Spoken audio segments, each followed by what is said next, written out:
Hey, welcome back to the channel. Welcome back to a build update over here on the plastic model side of the bench.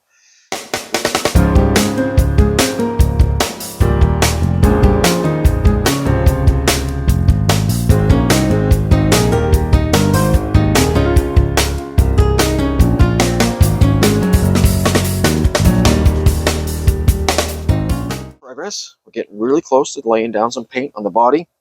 I'm pretty sure you've all seen the interior. We got that all completely done now. I got the shifter put in there. I did what I'm going to do for dashboard detail, but we've used our several different colors of black for some experimenting and contrasting. And I'm very pleased with the way that that's come out. So that's all good. Still have some window issues. Maybe I haven't touched with that yet, but the chassis is done. I've made some more modifications and are experimenting on this. I've gone ahead and got the wheels and tires mounted on those metal axles that it came with. So these are the Keystone Classics 3D resin printed wheels and tires, and I got the underside of the chassis done. So if you'll take notice there, this originally factory wise was a single exhaust going through with no Y pipe of any sort to connect to said. So I experimented, of course, now with, as you can see, the wrong size styrene, but I used a piece of styrene rod and I bent it up to simulate a second exhaust pipe coming across and then merging into the main pipe down here.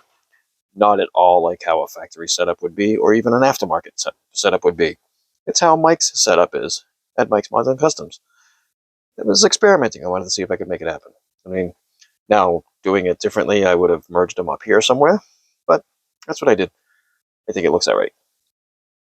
So there's the wheels on that side. The rears are a little bit deeper than the fronts, and yes, the fronts spin, the backs don't. I don't care. But there's that. That is all set and done.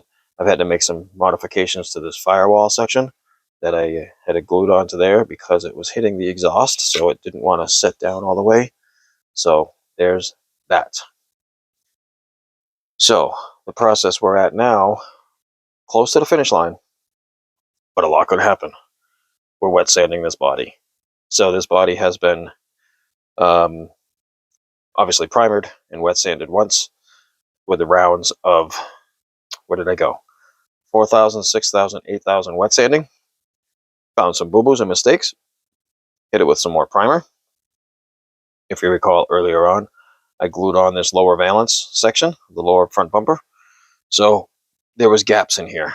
You could see where the mold lines weren't perfect. So that got puttied, that got sanded, that got primered. And this is halfway through the second round of wet sanding where I've gone from 6,000 to 8,000. And I ran out of supplies, so I had to go and purchase some more to get my 8,000, 10,000, and 12,000 wet sanding grits before I apply some paint to that. I think originally I had mentioned that I was going to try to do a two-tone rally sports type paint job on this one, because that's how my car was. But seeing as this thing has gone the wayside of a lot of experimenting, I'm going to try something different with the paint that I did on a die-cast model, a Jeep that I built for another YouTube content creator. I'm going to try to do that same paint scheme on this one, which was a couple different shades of different colors that, yeah, end result gave an awesome looking color. So we still have over here just the rear valance, the front bumpers, the radiator support, and the front hood that still needs to go through the same wet sanding process. The windows are going to be my hiccup, I think. I don't know if I'm going to like the way that these windows are going to fit in there. I'm going to have to do a lot of work to those once I get the body done. But that's the update here for the Camaro Rebuilder Project. So thanks for hanging out here with me real quick for another episode at Mike's Mods and Customs. I hope this video finds everybody having a fantastic winter season, I guess, if you will. Hopefully everybody's happy and healthy. And with that said, we'll catch you guys all on the next one.